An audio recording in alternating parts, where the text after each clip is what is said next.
வணக்கம்.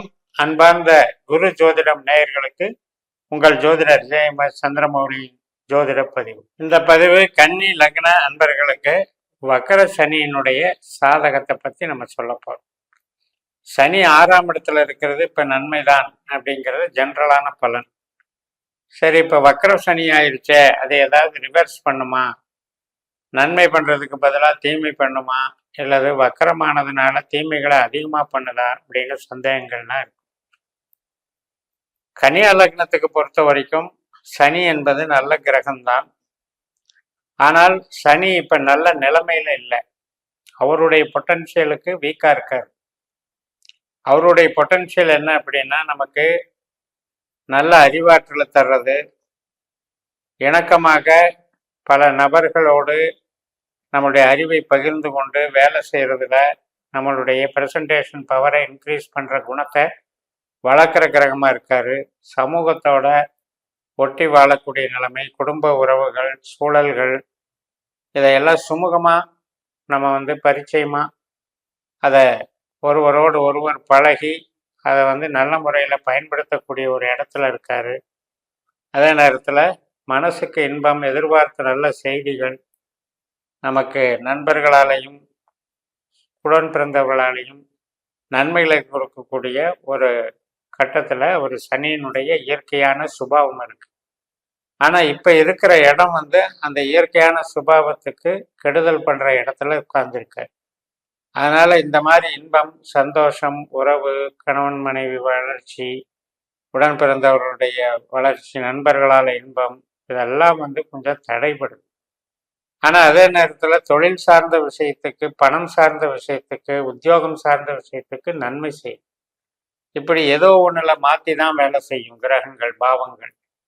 அந்த வகையில் அப்படி எடுத்துக்கிட்டா கூட இப்போ வக்கரகதி ஆகும்போது இப்போ நடக்கிறது பூரட்டாதி 2ஆம் பாதத்தில் போயிட்டு இருக்கவர் ஆகஸ்ட் 18ஆம் தேதி பூரட்டாதி 1ஆம் பாதத்துக்கு போவார். அக்டோபர் 3ஆம் தேதி சதய நட்சத்திரம் 4ஆம் பாதத்துக்கு ராகுனுடைய நட்சத்திரத்துக்கு மாறுவார். இப்போ பூரட்டாதி 1ஆம் பாதத்துக்கு ஆகஸ்ட் 18ஆம் தேதி அன்னைக்கு மாறும்போது கொஞ்சம் ஆரோக்கியத்துல கவனம் செலுத்தணும். சனி அம்சத்துல நீச வீட்டுக்கு போயிடுவார்.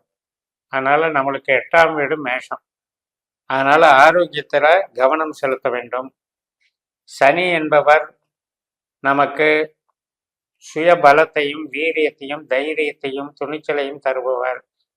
அப்பேற்பட்ட ஒரு நீசமாகும் போது அதுவும் 2ஆம் வீட்டை பலவீனப்படுத்துறார்.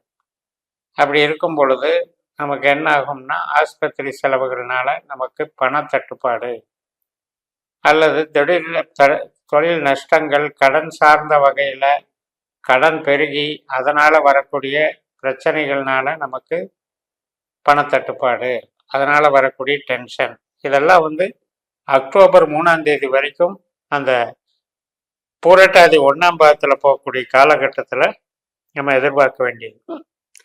ஆனால் அதில் தொழிலை பாதிக்காது. இப்போ ஒரு வேலை செஞ்சிட்ருக்கோம், சம்பளம் வாங்குகிற வேலை அப்படின்னா அந்த சம்பளம் வாங்குகிற வேலையை பாதிக்காமல் கொண்டு போயிட்டு, உழைப்பு அதிகமாக இருக்கும், சுமையாக இருக்கும், ஒர்க்லோடு, ஆனாலும் கூட வேலையை பாதிக்காது.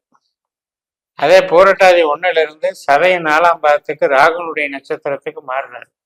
அக்டோபர் 3ஆம் தேதி மாறும் பொழுது நவம்பர் 15 வரைக்கும் அதே நிலைமையில ராகுவாக செயல்படும் பொழுது நட்சத்திர பரிவர்த்தனை ஏற்படுது சனிக்கும் ராகுக்கும். ராகு சனியினுடைய நட்சத்திரம் உத்திரட்டாதியில் இருக்காரு. சனி ராகுனுடைய சதய நட்சத்திரத்துல கும்பராசியில் இருக்கார். இந்த கும்பத்துக்கும் மீனத்துக்கும் பரிவர்த்தனை ஏற்படுது. அப்ப ஒரு பகை உணர்ச்சி, ஒரு குடும்பத்துல பிரிவு, இழப்பு, சண்டை சச்சரவு, மனஸ்தாபங்கள், இதெல்லாம் தீரக்கூடிய காலகட்டம். இதனால ஒரு காம்பன்சேஷன் கிடைக்கும், நல்ல வளர்ச்சிகள் கிடைக்கும். வேலையிலையும் ப்ராப்ளம் இருக்காது. நோய் கூறுகள் உடலை பாதிச்சுட்டு இருந்ததெல்லாம் கொஞ்சம் விலகும். கடன் உபாதைகள் கொஞ்சம் கட்டுக்குள்ள வரும். வழக்குகள் இருந்தாலும் அந்த வழக்குகளில் நமக்கு வெற்றி முகமாக இருக்கும். அப்போ இதையெல்லாம் ஒரு சாதகமாக பயன்படுத்தி நம்ம நவம்பர் 15 வரைக்கும் இந்த வக்கர சனியினால நமக்கு சில நன்மைகளை நம்ம பலனடையலாம். ஆரோக்கியத்தை மட்டும் ஜென்ரலாக கவனிச்சுக்கிட்டா போதும். அதே நேரத்தில் கொடுக்கல் வாங்கல் கடன் சார்ந்த தொல்லைகள் அப்படிங்கிறது ஆகஸ்ட் 18 அக்டோபர் 3 வரைக்கும் உள்ள காலகட்டத்துக்கு கொஞ்சம் நம்ம பிளான் பண்ணிக்கணும். அதிகமாக இன்க்ரீஸ் பண்ணிக்க கூடாது. கடனை வந்து இன்க்ரீஸ் பண்ண அந்த காலகட்டம் நமக்கு சிக்கலாக இருக்கும். அதே மாதிரி தான் நோய் வந்து இன்க்ரீஸ் ஆகும். பகை உணர்ச்சிகள், வழக்குகள் இதெல்லாம் கொஞ்சம் டெவலப் ஆகும். அதனால் சனியினுடைய வலிமை மாறுகிறது, குறைகிறது அப்படிங்கிற காலகட்டம் இதுங்கிறத நம்ம புரிஞ்சுக்கணும். நம்ம ஜென்ரலாக சனினால் 6ஆம் இடத்துல ஜென்ரலாக ஒரே கணக்கில் 2.5 வருஷமும் பலன் செய்யும்னு நினச்சிட்டு இருக்கிறது தான் தவறு. உள்ளுக்குள்ள நட்சத்திர மாறுதல்கள் ஒவ்வொரு டிகிரியிலையும் நகரும் பொழுதும் அது வந்து பல்வேறு விதமான விளைவுகளை உண்டு பண்ணுகிறது. அதை வந்து டீப்பாக பார்க்கணும். இப்போ நம்மளுடைய ஜனனஜாதத்தை கூட நம்மளுடைய பாஸ்கர அஸ்ட்ராலஜி சிஸ்டத்தில் நவீன நட்சத்திர சூத்திர முறையில் கணிச்சு வச்சுக்கிட்டீங்கன்னா உண்மையிலேயே நமக்கு சாதகம் பண்ணுற கிரகம் எது, பாதகம் பண்ணுற கிரகம் எதுன்னு தெரிஞ்சு வச்சுக்கலாம். அதுக்கப்புறம் இந்த மாதிரி கோச்சார பலன்களில் போகும்போது ஒரு கிரகம் சாதகமான கிரகத்தோட தொடர்பு வச்சு நமக்கு பலன் தருதா அல்லது பாதகத்தை தருதான்றதை தெரிஞ்சுக்கலாம். தெரிஞ்சுக்கிட்டு நம்ம அதை யூஸ் பண்ணிக்கலாம். இப்போ நீங்கள் கன்னி லக்னத்தில் பிறக்கிறீங்க அப்படின்னா உங்களுக்கு 9 விதமான அம்சங்கள் வேலை செய்யும். ஏன்னா லக்னத்தில் 9 பாதத்தில் தான் நம்ம பிறக்க போகிறோம். அந்த 9 பாதத்தில் 9 விதமான அம்ச லக்னம் மாறும். அந்த வகைக்கு ஆட்படுத்தி நம்ம இதையெல்லாம் டீப்பாக பலன் பார்க்கலாம். இப்போ நீங்கள் வந்து உத்தரம் 2ஆம் பாதத்தில் பிறந்திருக்கீங்க அப்படின்னா மகரன் அம்சத்தில் இருப்பீங்க. 3ஆம் பாதத்துலன்னா கும்ப நவாம்சத்தில் இருப்பீங்க. 4ஆம் பாதத்துலன்னா மீன நவாம்சத்தில் இருப்பீங்க. அஸ்த நட்சத்திரம் 1ஆம் பாதத்தில் லக்னம் அமைச்சா மேஷ நவாம்சத்தில் இருப்பீங்க. 2ஆம் பாதம்னா ரிஷப நவாம்சம், 3ஆம் பாதம்னா மிதுன நவாம்சம், 4ஆம் பாதம்னா கடக நவாம்சம். அதே மாதிரி சித்திரை நட்சத்திரம் 1-2 பாதங்களில் பிறக்கும்போது சிம்ம நவாம்சமும் கன்னி நவாம்சமும் உங்களுக்கு உண்டாகும். இப்படி இந்த நவாம்ச பலம் வந்து உங்களுடைய குணத்தையும் உங்களுடைய ஒரு ஸ்ட்ரென்த்து பலம் என்ன அப்படிங்கிறத காட்டும். கன்னி லக்கணம் அப்படின்னு எடுத்துக்கிட்டாலே உழைக்க பிறந்தவங்கன்னு அர்த்தம். அந்த உழைப்புக்கும் உங்களுடைய புத்திசாலித்தனத்துக்கும் உங்களுடைய திறமைக்கும் நீங்கள் வந்து சர்வீஸ் பண்ணுற மென்டாலிட்டிக்கும் அது வந்து எடுத்துக்காட்டாக விளங்கும் போது இந்த அம்ச நிலைகள் மாற மாற மாற நமக்கு குணாதிசயங்களும் பலன்களும் மாறும். அது மாதிரி ஒவ்வொரு கிரகமும் ஒவ்வொரு ராசியில் போகும்போதும் ஒவ்வொரு நட்சத்திர பாதத்துக்கு தகுந்த மாதிரி அம்ச நிலைகளை மாறும். அந்த அம்ச நிலைகளை மாற்றத்தை கணக்கில் எடுத்துக்கிட்டு தான் இப்போ இந்த வக்கர சனியினுடைய சாதகத்தை பற்றி நம்ம சொல்லியிருக்கோம்.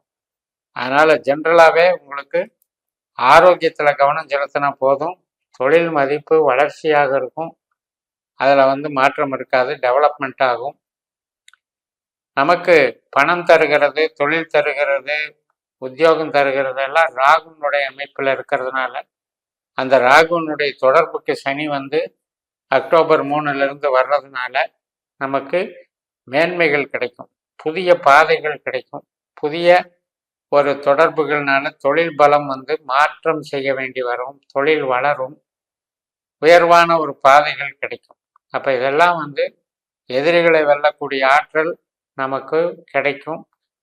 எல்லா விதமான ஒரு எதிர்ப்புகளையும் தாங்கி அதை வந்து நல்லபடியில் செயல்படுத்தி நம்முடைய வளர்ச்சியை வந்து உறுதிப்படுத்துறதுக்கு இந்த வக்கர சனி பெரிதும் சாதகமாக இருக்கிறது என்று கூறி நிறைவு செய்கிறேன். இந்த சேனலை சப்ஸ்கிரைப் பண்ணி ஷேர் பண்ணுங்கள். உங்கள் தனிப்பட்ட ஜாதக பலாபலன்களை என்னுடைய வாட்ஸ்அப் நம்பரில் தொடர்பு கொண்டு பலன் பெறுங்கள். உங்களிடமிருந்து விடைபெறுகிறேன். உங்கள் JMS. நன்றி, வணக்கம்.